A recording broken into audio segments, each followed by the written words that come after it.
Hey, welcome to another episode of the podcast. This time around, I invited one of my best friends, David, on, and we discuss growing up as nerdy kids in the late 90s, right about the time when the technological world around us exploded with transformative means of interacting with one another through the growth of the internet and beyond. Thanks for tuning in, and I hope you enjoy it. David, thank you so much for doing this, bro. No Coming problem, over dude. and chatting and just living life, trying to communicate some shit. That's what I'm about. That's right. Communicating shit. Yeah, dude. You've honestly been my oldest friend. 5th grade. Dude, Poor Mrs. Lamson. She fucking had a Mrs. troublesome Lamson, year. That crazy bitch. I'm just kidding. She's probably a fucking saint. It was her. I believe it was her first year of teaching. I think it was too, yeah. And yeah, we were a little unruly. Dude, yeah, it was a little absurd. Recall. Typical mischievous children, just chilling, doing our thing. We always checked out the reading corner. We're always in a writing fury. You know what's absurd is pretty much like around the time I met you is you already like started doing computer technical shit, which involved you legitimately having like unsolicited textbooks in your house, unsolicited by the school anyway, reading from a fucking C++ programming for dummies in like 5th and 6th grade. I mean, obviously, like we clicked like in no time when we were kids, and we like became quick friends. But at the same time, like that was some like bizarre shit that I like encountered. It's like you honestly were just, like, studying more. textbooks. It's more bizarre to me Like, the older I grow and see that other people did not do that shit. Dude, you were doing some extracurricular reading, which no one fucking does in 5th grade. You know, my dad, he was into computers. He was like a mainframe programmer, and like I thought that was the coolest thing. You know, going to work with him and stuff, seeing the office that I now you mean see as questionable. Bring your kid to work day? No, it was when their computers were crashing. Same stuff that happens now, and. He just randomly brought you in? Not even like a typical. It was like a random weeknight, and I was like, "Oh, Dad, where you going? Can I come with?" Okay, so he'd take me in, and you see all the just office like stuff on a school night. He's like, "This is the data center," and I was like, "Whoa, the data center!" Like I've seen action movies. That's where the data. That's where you hack everything. I didn't even know where it was. That's where you hack the mainframe. But I thought that shit was pretty cool back then, and nice. I didn't have too much outside influence to tell me that it wasn't cool, or at least not like popular among other people my age. Which, man, I'm fucking thankful for because I got a hell of a leg up on that. You're right. I was reading the second edition of the.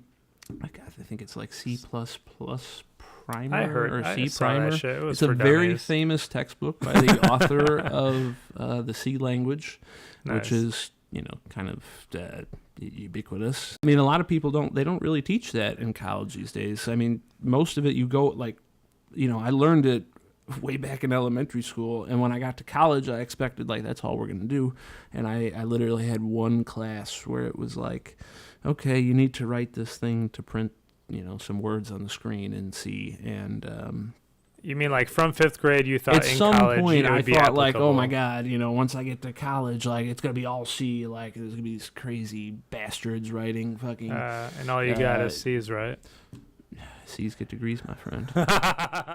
Nice, that's good. You were quite a little computer whiz, dude. And not to say that I wasn't like just alongside you. You actually, I think you taught me first. I dragged you down dude, into it. You actually taught me my first DOS code language. You taught me how to like change colors and of text and stuff like that.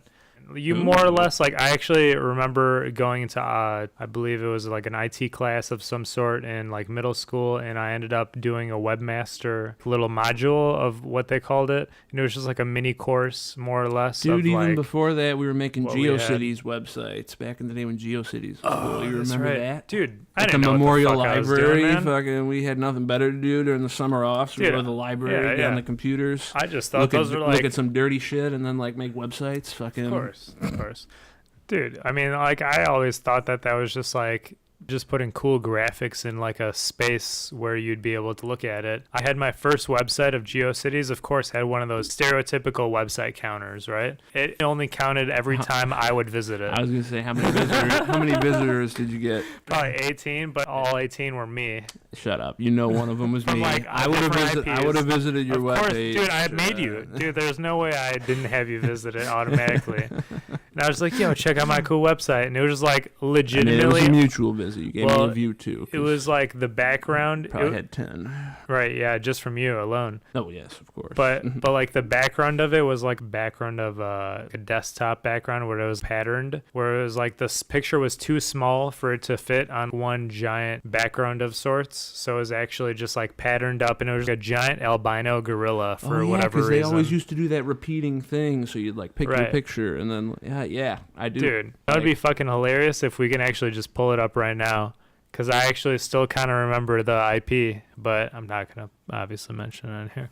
But top secret, super top secret. Secret. I'm honestly not sure. I've already described most of the website. It's a thing. So. It only had a counter, and it also had. They do have the Internet shitty Archive, so it could be out there. Background. That's actually one of the things that I find the most just like surprising, that that's even a thing where you can go to a website that somehow catalogs or can go back time in like, internet history. I have a qualm with it because... Is it just one website, by the way? So when I graduated college, I made a personal website, which is basically just a resume, Explain that shit. Just a resume I put on there, and I had some like little mini projects I did in my spare time just to like show, potential employers, like they could look at it and go, yeah, this guy actually has done some of the things he said he did. Right. And like it's like you get a job and then you stop paying the hosting fees, or you put the site in the backup of the backup, and things happen, and it's like there was a lot of work that went into making like showable content that I just don't have anymore. So going back to it, I get on the internet search engine. I'm like, what? This site was up like 2 years. Of course, nothing showed up for those 2 years. Perhaps it was not the most popular site on the internet, but they lost me. Yeah. I mean, like, honestly, like looking back on it, you basically went into the field of the stuff you were doing in high school. Like, did that at any point in time, like, actually prove to be beneficial in the end? Oh, I mean, like the C++ and the A+ computer repair experience and all that stuff. It's a very complicated question. I shouldn't say complicated, but there's a lot to it, right? So when it comes to like picking up a gnarly technical manual of C, which I did not do until probably like sophomore year of high school. Still Dude, I fucking saw that shit in your house. Yeah, but no, I didn't like sit down and actually try and learn it early until middle then. School, for so sure. That's when I'm going to give it to myself. Yeah. The fact was that I didn't learn too much from that, and I still don't use C, and I sadly probably won't after college. Is that like almost strictly DOS, though, or? No. I don't want to get into it too much, but like C is like, it's a universal language. Like every single device from your DVD player to your iPhone and stuff can run C. Does like Oracle or like Flash or anything like that like run C? So Oracle is a company. They make databases and things. Right. But I know they like use some sort of like interface that they solely use, and I know it's very popular. Well, Oracle, that's why I'm bringing it up. I mean, they. What is the interface Oracle that they use? Do you know? Kind of bought Sun Microsystems, which made Java. I'm Java, that's what I'm talking about. I'm Java sorry. developer to this day. I'm not talking about Oracle. I'm talking about Java, actually. Yeah, sorry. It's very different, right? Because you need something called the JVM. You need to keep downloading updates for it. It's always popping up asking you to update it. With Java, that's what you need. With a C program, it just runs however it is. No updates needed, generally. It's very low-level kind of stuff. You can do anything with it. It also takes forever to do anything with it. And in the internet revolution that we're having, you can't take a long time to do things, or someone else is going to do it first. So it's not as popular these days. However, what is popular these days? Let me just wrap up the thought there. Of course. I will just say that the fact of attempting to learn C. by God, I did not learn it. There's people that did it for 40 years, and you could never hope to, learn all the ins and outs of something like that.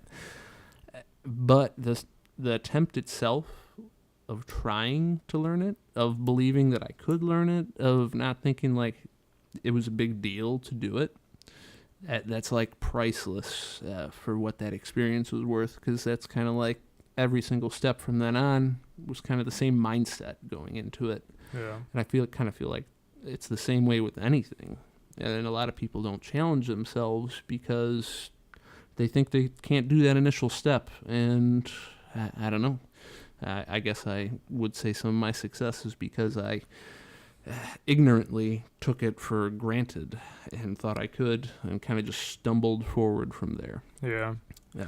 Well, anyway. Would you say you had like a really strong foothold right at the start, and then you kind of just like eased on the brakes, or? So when I started, I wasn't really programming. I started doing websites, GeoCities, just like, we had said we were messing around with Photoshop. Right. We had Counter-Strike clans. We'd make maps for that, and it's all technical, like setting up a TeamSpeak server. So, there wasn't Xbox Live back in the day. Do you remember Microsoft Works? I mean, like... Or no, maybe I'm thinking of Apple Works. Yeah, I remember the name, I guess. I think it was Apple because we were using it in school, and I think it was a sort of interface that you'd be able to like edit. It was almost like a Flash interface where it's like the Flash videos that you can make, and like that sort of interface. Very similar to that. Maybe I'm just remembering correctly. I don't recall. Yeah, dude, it was a long time ago. We used to do the Flash shit for a little bit, right? Oh yeah, I mean, try and make some you simple certainly games. did. You were very big into that. I remember that. We made a bunch of old videos. Newgrounds.com. That's where they had all the games back in the day. That's true. Newgrounds was like the king of having Flash player games or videos. Talk about Flash anything. Anymore. That was amazing, actually. Newgrounds, I think, was a breakthrough when we were maybe in like middle school or so. This was 2002, 2001, something like that. Like we really got into it. Like 2003, probably like it peaked. And then it kind of just like started going downhill from there, from what I remember, at least in our lives. Like it could have had its own process of ups and downs, but yeah. But yeah, dude, there's so many different ways we could take this, but honestly, man, like the technology has radically changed throughout the years that we've grown. And as we've grown, you and I have seen the internet become a thing. Like from it being like little boops and beeps and like little like from people thinking it was sounds. A fad, just some funny thing. Yeah, dude. Like, do you remember 56K people, modems? Like, Snapchat filters. How people think it's kind of like a silly little thing. Right. Like that's what the internet was to people back in the day. Shit. Yeah. People thought that's all the internet had to offer. Yeah. That it was a place for academics and nerds, well, actually, it started with DARPA, with the military, and then colleges, academics. Dude, that's super random. It started with like super military shit, and then like out of nowhere, fucking nerds got into it, and then there's like... No, those were the original hackers, like in the truest term. I mean, like certainly to this day as well.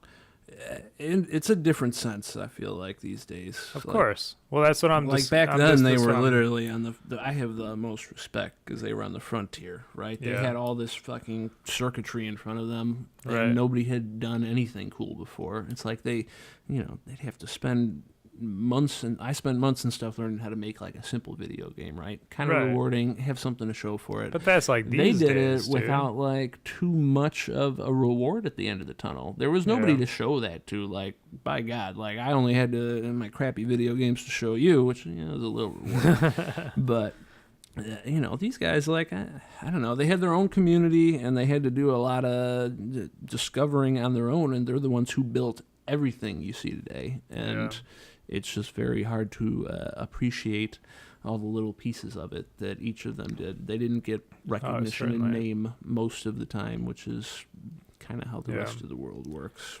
I mean, it's insane, like how many people have probably played a ginormous role in the process of the technology that is this day available to such masses. It's absolutely insane, like how many people played a role that didn't even get like a second of appreciation because they just made something real quick, and then next thing they know, like, that was taken by someone else and like escalated to the nth degree.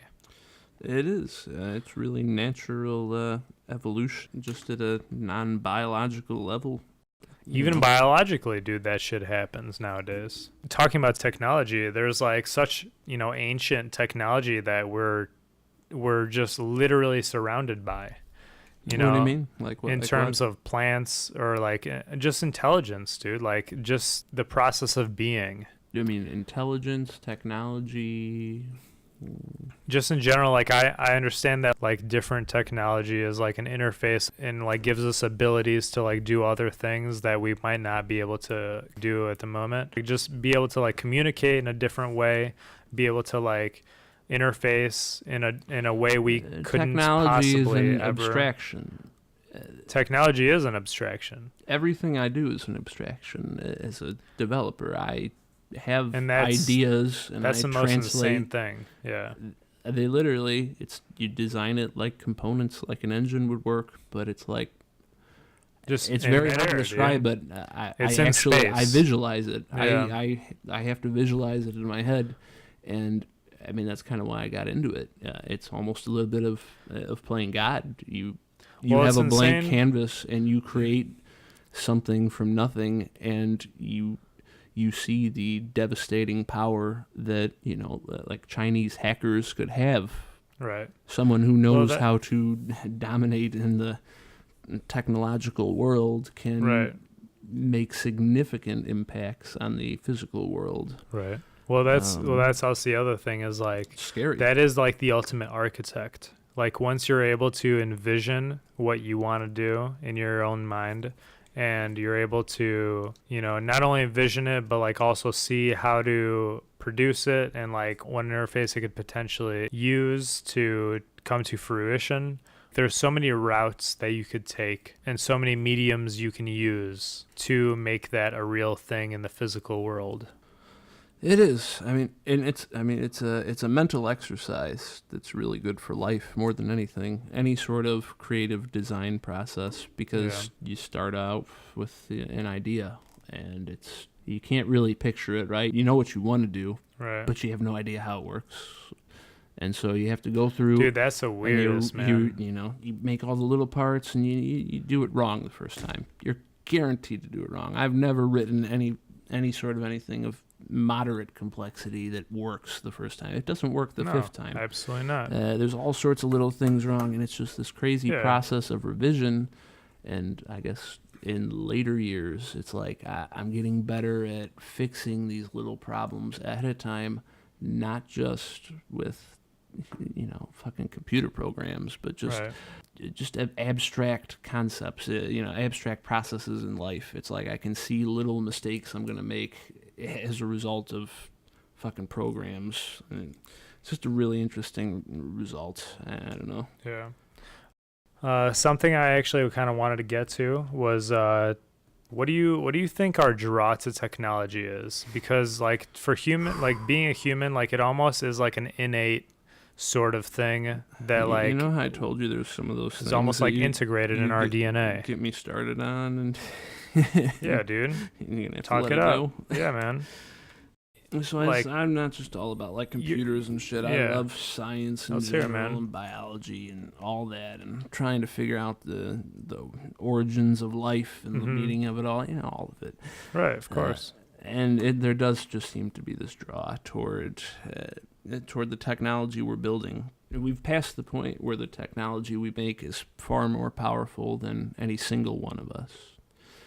We invented the atom bomb, and the technology became more powerful than a country. I mean, I guess became more powerful than the entire world when you launch enough of them at once. I mean, depending on how big the country is, you could legitimately just wipe out an entire country. And it's like, this progression, it is a strange phenomenon, because this progression of technology just gets more and more powerful, and nobody thinks about the consequences. You just drive toward it. And it does feel to me inherently that there has to be some sort of, I don't mean to say programming, because it's kind of cliche, but something in us genetically, something that we're driven toward. and I hope it's not just a result of, greed and things like that. People, trying to get ahead, making their own companies and stuff. I think there's more to it than that, because it's about the survival of the species in the end. Certainly, of course. And greater than that, the survival of life itself. Yeah. But I really do believe that, you hear about, what's that TV show? Black Mirror. Mm-hmm. Have you seen that? I've seen maybe like an episode or two. Not actually delved into it, honestly, but you could tell me. Well, so there's like one episode where there's like a couple Spoiler alert. Oh, good call. A couple old ladies. Well, this isn't really a spoiler. A couple old ladies who basically can, put themselves in this perfect virtual reality. Okay. They just put some diode on their head or whatever, and it's a perfect simulation of the real world, except they're young again and they're living in like a party town and there's no rules, and they get to have all sorts of devious fun. I see.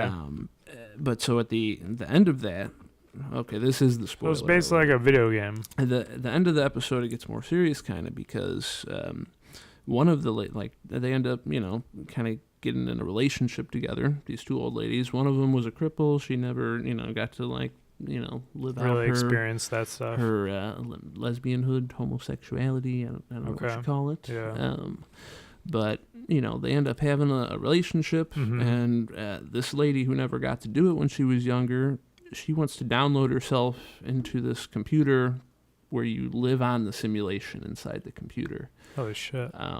So basically your body dies, but before it dies, they kind of take a copy of your brain, and you're just a program running in there. Yeah, they download your consciousness. Talking about, yeah. Right.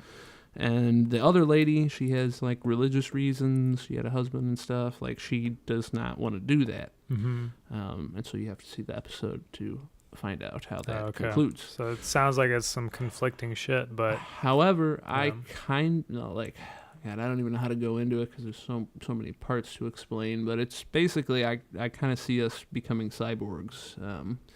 That we're gonna outgrow the human. That's what I've heard, man. We're gonna outgrow the planet. We know it. We're killing it already. It may be too late, may not. It's another totally different Either subject. way, but yeah. Someone like China, they literally the population was too big for them to have any more people, or they die off from starvation. Yeah. And so they need to. The only option is to go to other planets, and that's the purpose of life, right? To spread, to become reproduce, interplanetary. So it's the natural evolution to move out there. We cannot move into space. Do you think that humans with skin and blood? Do you think that humans were meant to become interplanetary species?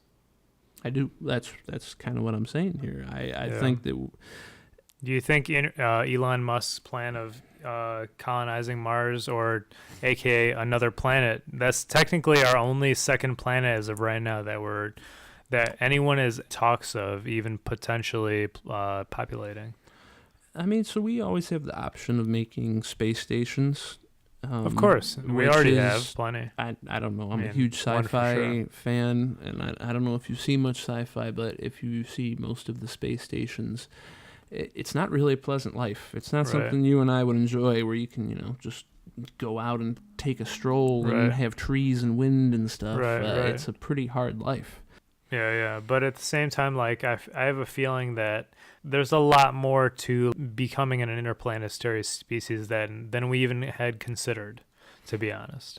Well, but I mean, that's why I love sci-fi, because it's like you look at some really old Star Trek episodes, right? Mm-hmm. We're talking made 20, 30 years ago, and you see some stuff on there that it's like they're literally inventing today, or they invented a year ago, or something, something like an iPhone. They basically have voice chat or person-to-person chat and shit like that, on their phones, more or less. And it just amazes me every time they get something right, and it's like you see it's not that far-fetched. Mm-hmm. And I really think that they're great literary minds who made these things, and I think that you can learn a lot from them. Yeah. They tried to create realistic scenarios to make it more popular, more believable of what it could be like, and it's a good taste of what could be to come. That's true, man. All right, and we'll take a quick break. Jesus Christ, there's so much to discuss, really, man. We already have discussed a lot, too. All right. So basically, currently in my position, I work for a telecommunications company of sorts, and I have realized how everything that is coming at the moment is relying on old school technology. What I mean by that is all telecommunications installations that actually support the infrastructure that is, the ability to use your phone, to have like faster internet, all this shit. Like it all requires physical, external, super old school interface, more or less, because like low level. That's what I talk. Like when we talk about old school tech, I always call it just like low level, like down to the nitty gritty, and it's like we just keep building like on top almost of that to make Stone Age shit is what I'm talking about. It is. You know how like all power is routed overhead, like on utility poles and everything like that, and it has been for over 200 years. Like legitimately in like the 1800s, that's what was going on. They were putting up trees, they were putting up utility poles, aka tree stumps, that carried everything. That's why we can't have fiber internet, because we're a lot bigger than Japan. Japan has fiber internet that's nice. The U.S. is a lot bigger. We have a lot more poles to put up if we want to replace all that shit. Anyway, we have fiber internet. I mean, we do, but not that's everywhere. What it runs Japan on is, I believe, currently. completely fiber, like everywhere. Like we only have it in some. What do you cities. mean by that? Like underground or overhead? Like every household has fiber internet. There's no cable I see. or Just DSL. in general. Yeah, because they came so late in the game, they were able to put in fiber from the start. Yeah. Since we invented it, it takes a little longer. Anyway, it's just a random thing. But what were you saying? I mean, I don't necessarily know if we technically invented it, but I don't want to get into the nitty gritty of that I don't know either, moment. to be honest. Just some patriotism. But what I'm talking about is basically like in the 1800s, like we started routing everything overhead in terms of like utility poles, light poles, stuff like that. Like being able to basically like have all of our wires up above us and just being able to be conveniently routed into buildings or like even second floors if we absolutely need them, like straight off the bat. If we absolutely needed to. And so that basically has taken us to today, which we still use that same exact technology. It's almost like Stone Age technology, considering it's over 200 years old at this point. Like it's almost the equivalent of that. And basically like what I'm getting at is constantly in my business, this is what I'm thinking of, is when the moment is that changes all of that. Like the pinnacle moment that we actually can no longer sustain physical like overhead structures. And when something so like almost like apocalyptic is what I'm talking about in terms of like overground structures. Like if something more or less apocalyptic building tunnels. What's underground. That? Elon Musk, yeah. The boring. That motherfucker. Sorry.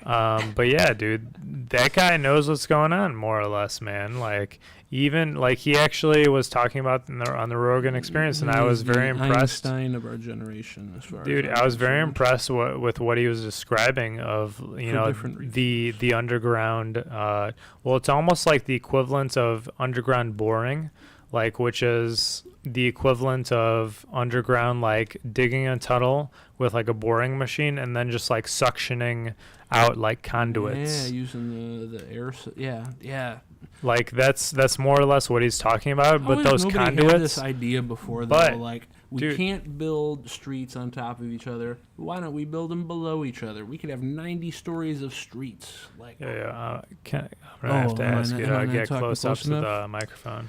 I was just saying, I think it's an amazing idea that nobody has thought before to have like multiple streets on top of it. Well, actually, you know what? They have had it before. It's just really hard to dig tunnels. But he's talking about doing all of that underground, which is absolutely insane because technically speaking, I mean, technically speaking, underground is just as, like, it is quite volatile if you really consider it, to be honest. And, in terms of, like, lava flow and, like, all this stuff, like, that's all we really think about when it comes to underground,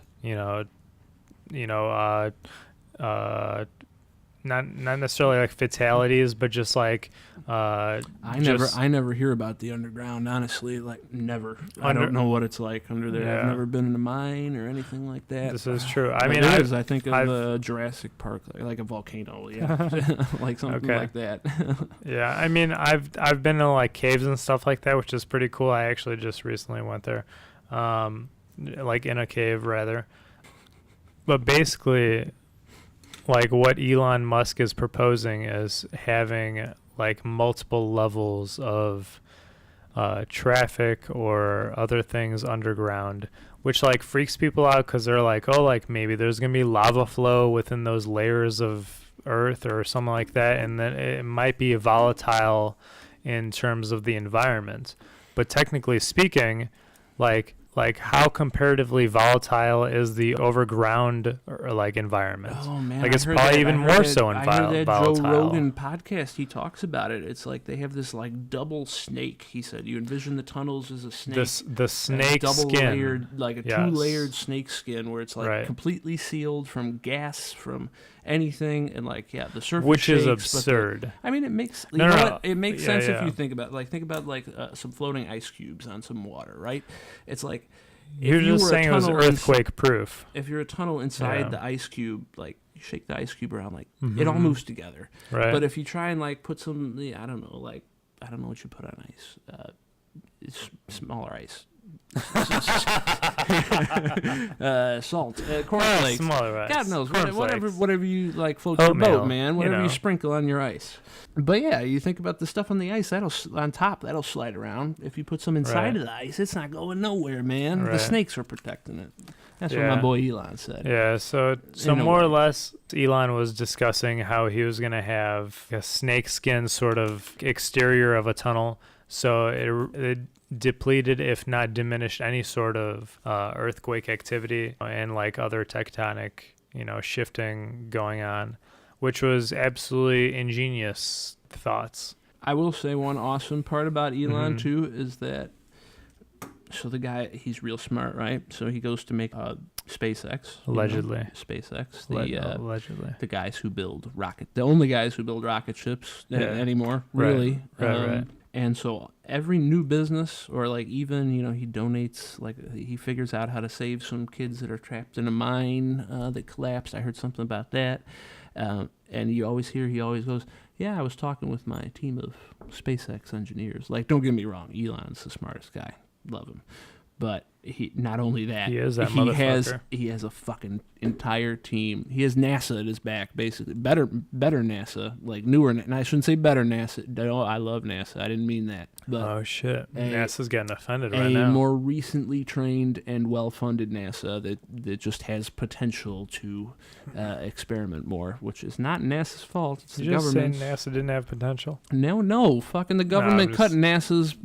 Don't get me going, man. We're gonna get some Neil deGrasse clips on here. That's fucking hilarious. No, I'm just government messed up, but yeah. So he also has this team of like geniuses at his back that are sending Teslas into other planets, and every idea this guy comes up with, he now. You mean around our planet? What was the first one? They sent the first Tesla into space, and I want to say they were. That's like, the one that's they not tracked even. They tracked it for a few days. I don't know what happened, honestly. Oh, was it the Falcon Heavy launch? I thought it was the one that was like the most badass, whatever Tesla to date at the moment. I think the Tesla Roadster is still a badass. I mean, it's still a badass car. All of those cars are. Don't get me wrong. It could be wrong. Yeah, like it could be an older version, but I thought it was like the most up to date at the time that they launched it. Well, I believe it was the Falcon Heavy, because it launched right about the time that my grandpa passed, and so that was like what, January, February last year, this year, 2018. Okay. So David, I must ask you, what in your opinion, and because you're so in depth in this, field and everything, like what in your opinion is the most underrated technology at this point? Underrated in 2018. In what way? Underrated meaning like the most misunderstood, Or actually, I know what I'll say. I know I got this one. Let's fucking hear it. The most underrated technology is right now is the power to collect insane amounts of data on every aspect of people's lives. I'm not saying any individual's life, but just people in general. Are you talking about metadata? I'm talking about metadata. I'm talking about it. Metadata's a nonsense term. They can make that whatever it is. Data on you that describes what you're doing, what you like, what you look like, your history, whatever. All of that data, and worse, the AI they're developing to analyze it, which will draw conclusions based on whatever nonsense data they've gathered. Conclusions which may be right or wrong. Like there's no one there to evaluate them. The computer decides, and it is the scariest thing to me. It's already deciding if you get approved for a credit loan or not, and they find weird things where it's like, well, if you shopped at this store where a whole bunch of people have bad credit, you get denied. Like, there's weird cases like that come out, and this is already, and I can tell you as a programmer, it doesn't matter what it is. Whoever, they say it's not biased, someone programmed it. That means someone's bias was in there when they made it. That's pretty messed up. I mean, I was just about to ask, like, do you think that it's absolutely or possibly tied to your, governmental like account or like personal record or anything like that at this point in time, like in 2018? Dude, like I probably cannot express the amount of the data that I believe they have on every single one of us currently usable. Like, I'll pause you right there. Who do you want me to say who has access to the data? Like companies, like I can. I mean, right now I'm gonna pause you on that thought, and I'm just gonna say, like, my guess. And now a sponsor from the NSA. Yeah, right. My guess, honestly, is that it's going to get worse and worse over the next 2 or 3 years.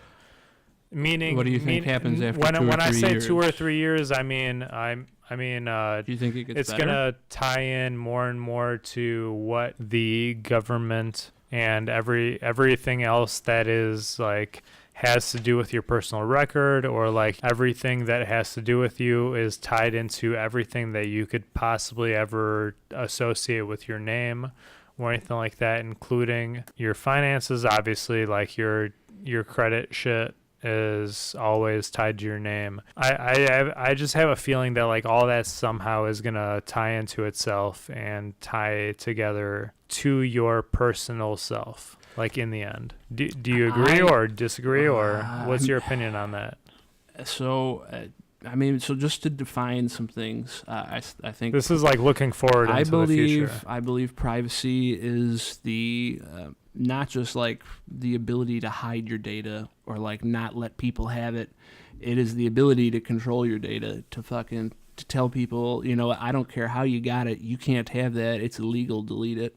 I think that's privacy, and that's what the rules of the Constitution of the United States are built around. Ideas like this, where privacy is important. Privacy is an interesting one too, because that's like a very it's a very fundamental human. Like, there's nobody that's like, nah, I don't need privacy. Like, everyone's like, you know what? Yeah, I kind of want to like close my bedroom door at night. If there's a bunch of strangers around, like, like there's no real reason. And even if you're not doing anything weird, it's like, it just feels better that way.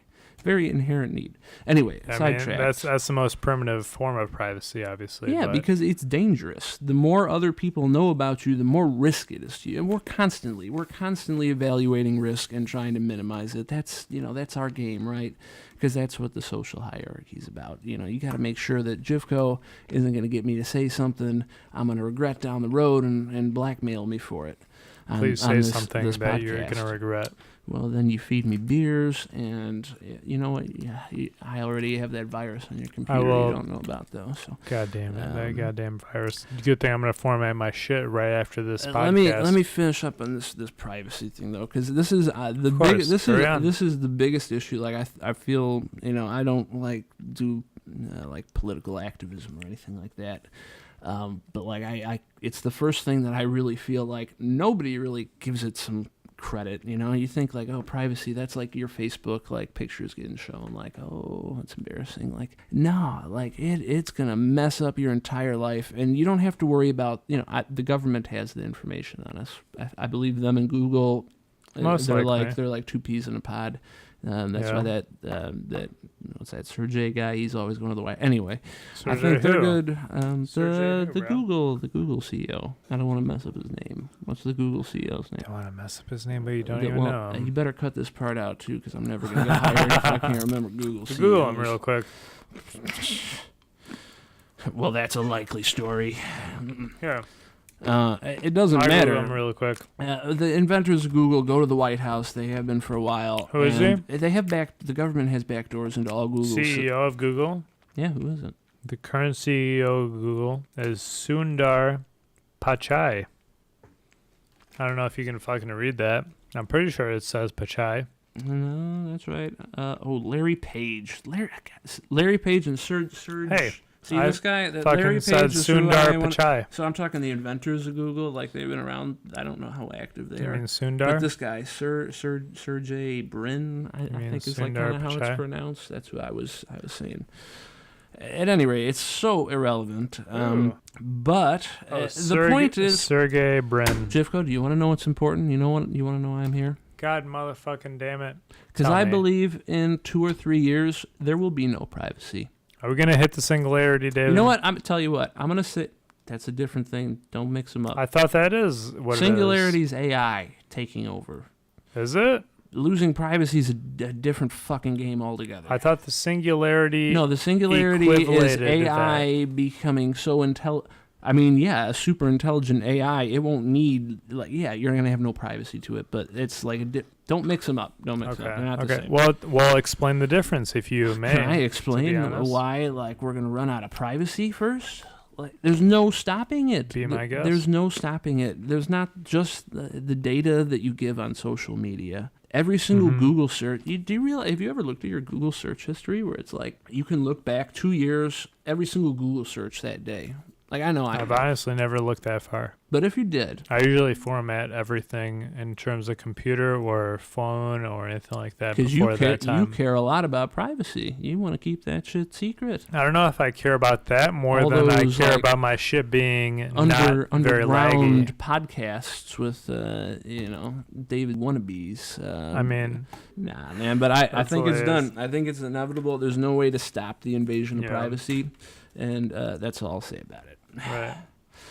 Okay. The singularity is when AI becomes more intelligent than the smartest human being. It really, the way I see it, is smarter than the smartest, like the entire human race put together. How quick do you think that will exponentially happen? When? Do you know what does that mean? Well, they didn't have computers really before the 1960s. Okay. So that's like... That was just before our time. Just before our time. Yeah, so that was like 30 years just before our time. That's like a zero AI, right? Okay, so say now we're at like I shouldn't bring numbers. I don't want to do numbers, but dude, it's basically like within our lifetime, this has all happened exponentially. You know how it's like it's a skateboard ramp. Within the last 60 years, goes directly up. It's like when you're in debt and you miss another payment, and the bank is going to collect that plus all that interest on top, and it's like eventually it becomes it quickly becomes way more than you can handle, and you got to file bankruptcy and all that. Let's have a good interest rate. That is what AI is. That's all it is. It's a fucking asshole bank trying to steal your happiness. Unless you have a good interest rate. What, with the bank? Yeah. Well, the banks don't give you good interest rates. Discovered does. Do they? Oh, and speaking of our sponsor. I wish I had a sponsor by Discovered. They actually have a legitimate, very high interest rate, just due to the fact that they actually don't have a physical location of like any sort of bank. Oh, that's the only reason why they do. Worked for Discover, right? Teddy did. That motherfucker. You are getting in advertising. But that's a totally different podcast for a totally different time. Well, I get these things from the credit card company. Like, honestly, I've started just opening new credit cards, and like I plan to use them a little bit. Yeah. But like I learned that the more lines of credit you have open, the higher your credit score will be. Yeah. And as a future homeowner, I would just like to maximize it. And like that's another thing. It's like I feel like I'm getting old now that I actually think about that shit. Mm-hmm. But it's like, so I figure like, what's the harm in opening up a couple extra credit cards with a very low limit? You know, what's the worst that happens if it gets lost? Like, might as well.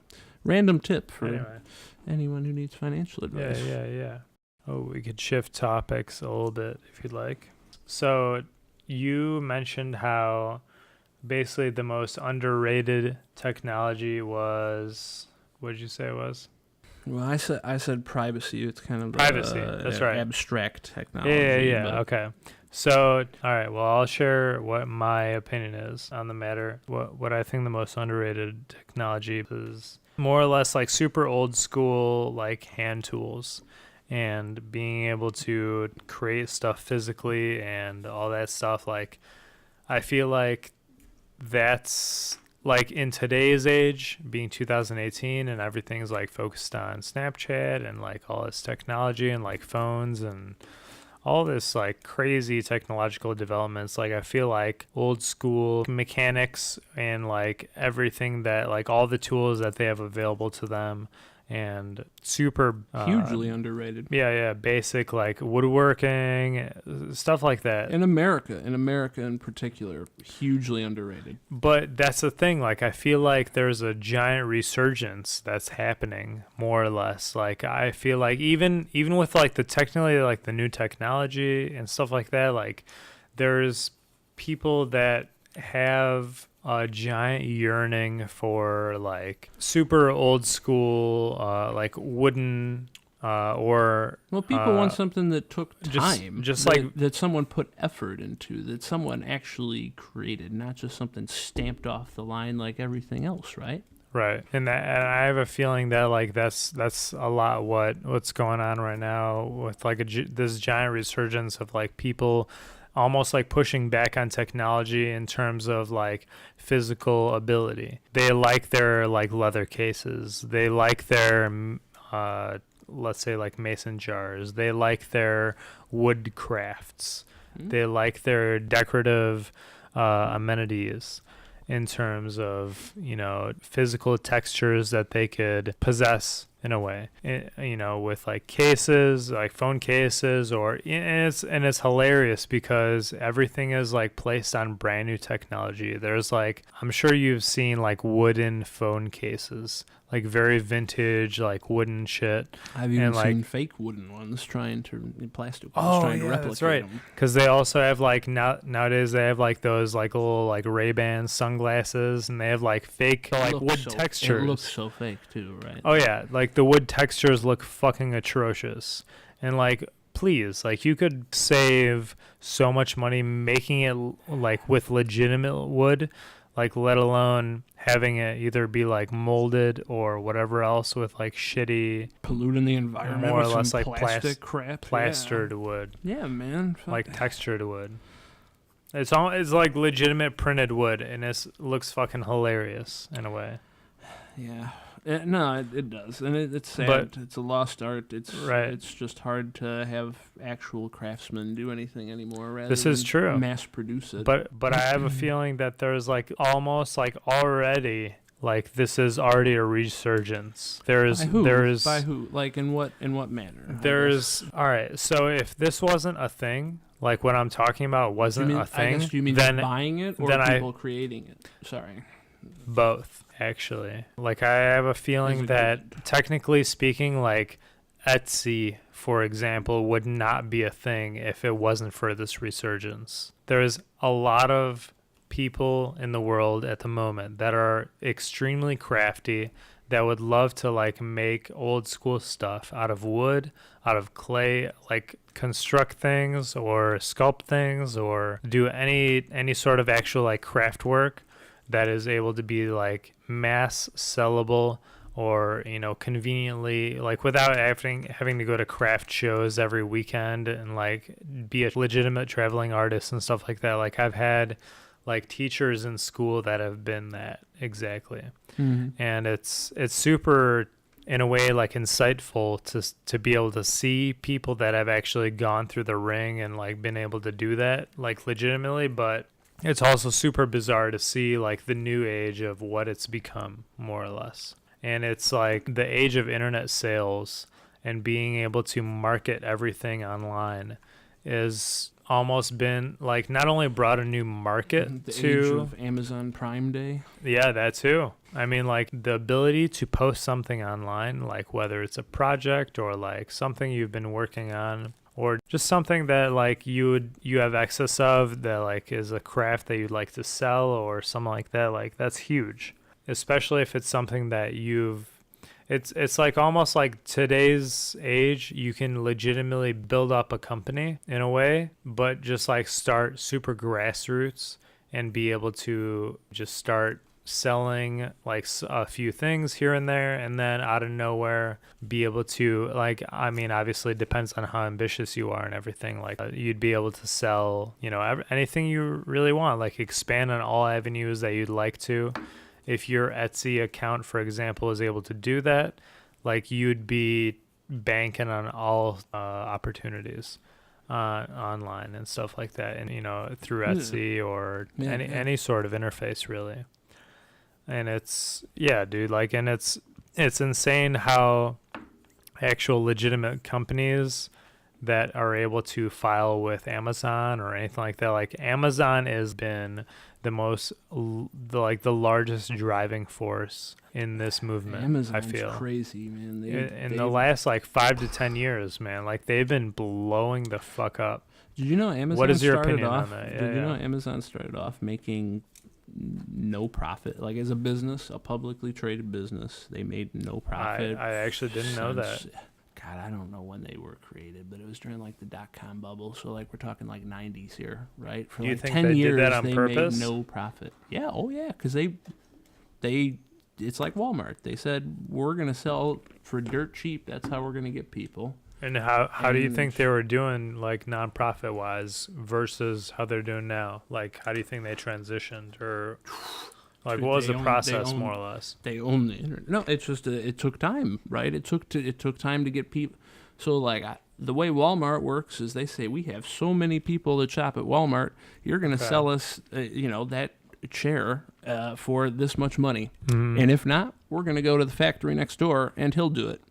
So Amazon, as they slowly have got more people, have gotten more power to say we're going to sell for this cheap. And it's just like a growing thing where you become powerful enough, and there's no mom and pop shop. There's no people are still going to buy some craftsman's like artwork because it's unique and special, and there's a place for it. But at the same time, there could have been 100 craftsmen that, maybe you don't spend 10 times as much to get the craftsman's bottle opener. You spend a couple pennies to get the one off Amazon because Amazon told someone to make it cheaper. And I think it's really messed up. I thought they had like monopoly laws and stuff to stop things like this, but I know nothing about business and finance really, unfortunately. Yeah. Yet, I should say. Yeah. But I feel like a lot of the technology is like really becoming like it's getting to that point where it's almost like, in a way, it's almost like a timeless in a sense. Like they're building towards like a timeless technology. If that makes sense. Like that is the ultimate goal, isn't it? Like something that is legitimately technology. Like legitimately timeless. Are we talking about like art or like in terms functionality? Of everything, dude. Like everything that really appeals to humans. Well, this gets into some interesting things, like something visceral and like physical will always appeal to humans. Whether it's like a Mother physical Nature versus Father Time, the left versus right brain. It's like what we feel something has value. It's a philosophical issue, really. It certainly is. What is that value? Yeah, I fully believe in it. That's why I'm sitting here, doodling as we're doing this, because I enjoy expressing the more creative arts. I think it's just as important as all the math and science and all that. But agreed. At the end of the day, you could explore the universe as a robot who's programmed to simply cut up some rock and make another robot, and you don't need human values. And I do kind of fear that in some ways our purpose might be to transform the chemistry of life from carbon to silicone and iron to allow it to progress past Earth, that carbon-based life will not really have a place out there, that these values that we have are a result of hundreds of thousands of years of evolution among mammals and such on our planet. But in the grand scheme of things, are they worth something? Are they not? That is super deep question, Nobody knows that. I certainly don't, but it's worth thinking about. I mean, if you really consider it, we've already surpassed the physical constraint, and we've already gone off into sound. Like, we can record each other here. Like, we could also... We understand things that we cannot actually perceive, but through deduction know are there. We've gone digital at this point. Okay. Is what I would like to really articulate it. It's the achievement of our species. Right. It's every single person, whether you're Einstein or Isaac Newton or anyone in between, has had a small piece, even if that piece was just being like a farmer that ended up getting Isaac Newton his bread every day. When he invented calculus, he changed the world. And it's our collective species, I don't want to say our purpose. That's not the right word. It's our achievement. These are achievements worldwide, that we've made in surpassing these physical barriers and seeing things that aren't there and knowing that they're not there and knowing it enough to have these crazy things like televisions and all these things that God, 3 generations ago our family wouldn't thought we were witches and wizards, right? Right. What's absolutely insane is like, now that we have so much that we do, and like we're able to communicate as we can through Netflix and all this stuff. There's so many like shows and other things that like are legitimately communicating like different types and perspectives of, like lifestyles or like other things that could be possible are out there. Like you realize, dude, like you realize not only can you transform your lifestyle to, match that of which you liken that's what it is, like liken your lifestyle too. If you think you have any room for improvement, like someone else out there may have thought of a good way of doing something like that, right?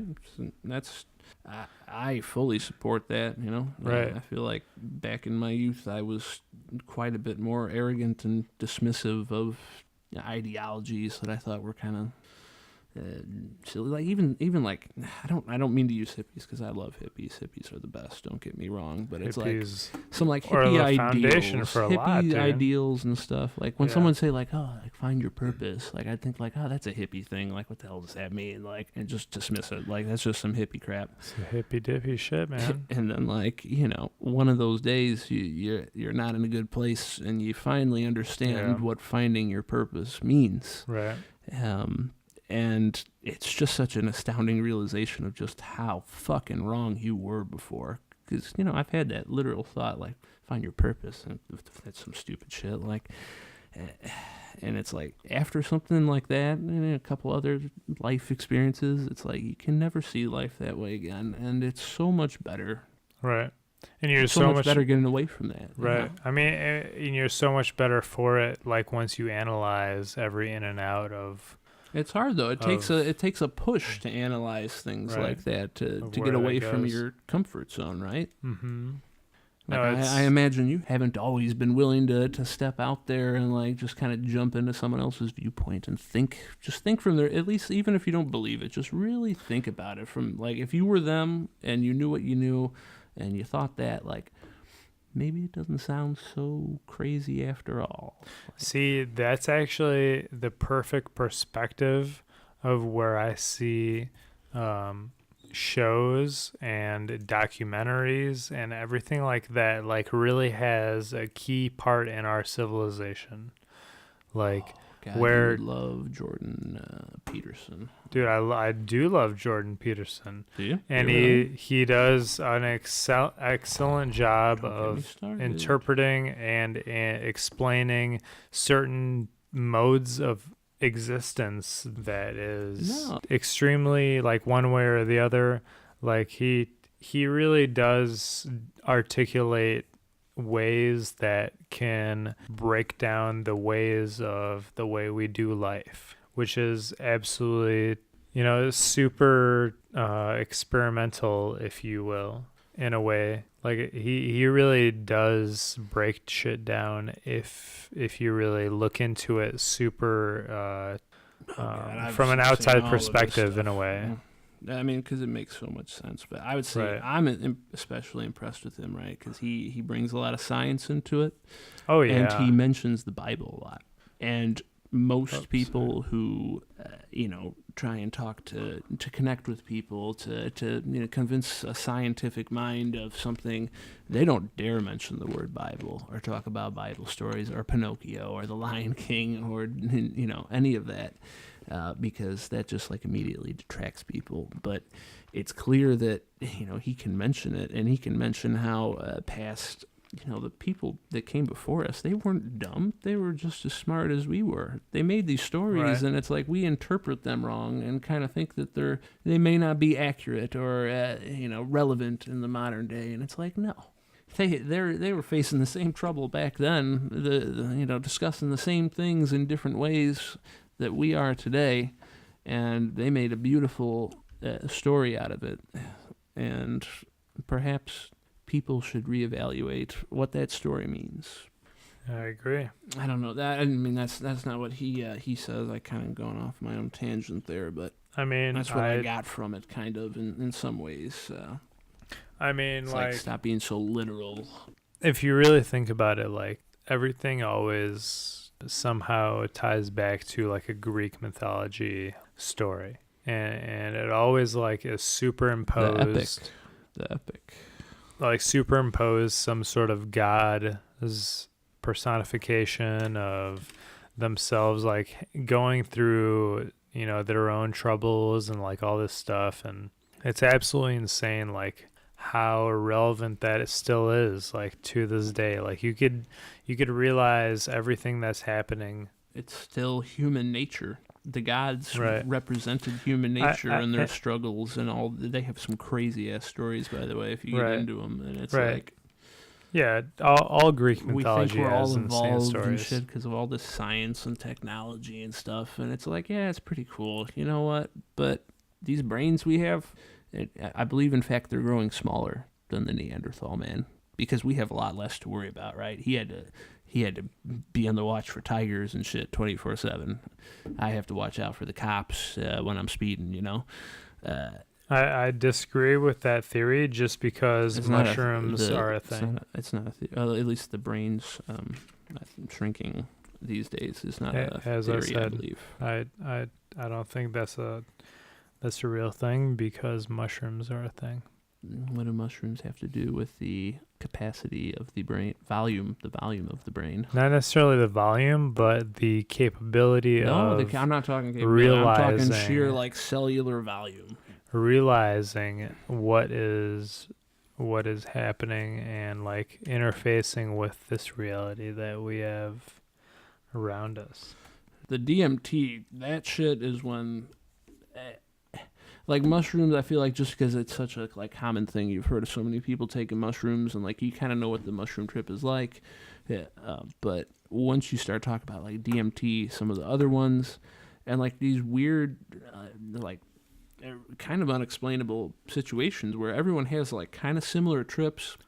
Not only similar, but identical, man. Yeah, and it's like in such crazy ways, and like. There are ways, that you can explain away what it is, and people try to. And I hope they try every which way to explain it, and can't. And there's some mystery left to life, honestly. Yeah, always. I don't think it's an interesting idea. Just talking about as we're talking about psychedelics and mushrooms and all that. I talked earlier about how life is one thing. It's like humans see themselves different from grass, trees, bacteria, all that. Where does it all start? Where is the root of the tree of life? The animal family, Animalia. The root of the tree of life is some molecules trying to replicate themselves, just replicating themselves, trying to survive, trying to exist, to be there, to be or not to be. Yeah. They are trying to be, and all this other shit ends up from it, including you and me. So, goddamn it, Shakespeare, you motherfucker. Oh man, it's philosopher, I believe, Descartes. Oh god, Descartes. You get chewed up for mispronouncing these things, but to be or not. We'll be right back. That was Shakespeare. Fuck me. All right, so final thoughts, David. On what? We talked about a lot of shit today, man. We talked about life, the universe, and everything. Yeah, man. Dude, from what I heard, at least, there's going to be the person that lives to be over 1,000 is already alive, which is absolutely insane, if you ask me. But depending on how they get there, perhaps. I don't want to be a wrinkly 1,000-year-old man, frankly. True. That would be kind of... A wrinkly 1,000-year-old man. This is true. I don't know how much fun that'd be. Right. But honestly, like I have a feeling that... Unless you have robot arms. Right. I mean, we're kind of just like bringing this all back around. Like, I know we talked about it a lot today, but all in all, do you think that technology will be able to advance fast enough before our physical infrastructure degrades? Well, yeah. I feel like as the human race, we absolutely will. I know you mentioned earlier the poles that we constructed above ground. Right, like a lot of it's like poles. Copper wire and stuff. That was back when electricity. Telco. We thought electricity was the fastest thing. Now we know that telco is actually light data. is pretty much the fastest thing, right? But so not fiber optic. Yeah, so not everyone has fiber optic. We'll get there. It's going to take a while. There needs to be a good reason for it, right? Grandma and grandpa, like, they're not going to be paying, millions of taxpayer money to do it if grandma and grandpa aren't going to use it. But I think we'll get there. Whether another nation gets there first and we, at least in the United States, fall behind, I think that voters need to pay more attention to these issues as well. Yeah. I mean, going forward, I think everyone needs to be aware of what the fuck is going on, more or less. It's hard to these days, man. It's so hard. Like, I hate looking at the news because they put anything on there to just incite people's emotions. They just want views, to be salacious. Right? There's no like journal that they're gonna sell that paper, like newspaper, where they're gonna sell the paper no matter what, whether the story's good or bad. Like, that's when they wrote the truth, because whatever, you bought it already, you got your subscription. Right. Now it's about the web page. More views, the better. If you're enjoying it, yeah. Clickbait journalism. Right. It's if you keep clicking, fake news. They'll keep fucking posting. So I can't stand watching it because I don't believe any of it. Yeah, it's super. I get super my news unimpressive, unfortunately. From trusted sources that pass it on to me, and even then I don't believe it. People need to learn to think for yourself. Don't trust everything you're told. Hell, certainly don't believe me. I'm full of tons of shit. So. Right. Yeah, what a douchebag. I'm just kidding. I love you, David. Dirtbag, bro. Dude. Thank you very much for coming out here, talking with me today. Always a pleasure, man. Yeah, man. Just being yourself, doing this, and inciting others. Thank you, everyone, for listening. And until next time. Well, thank you.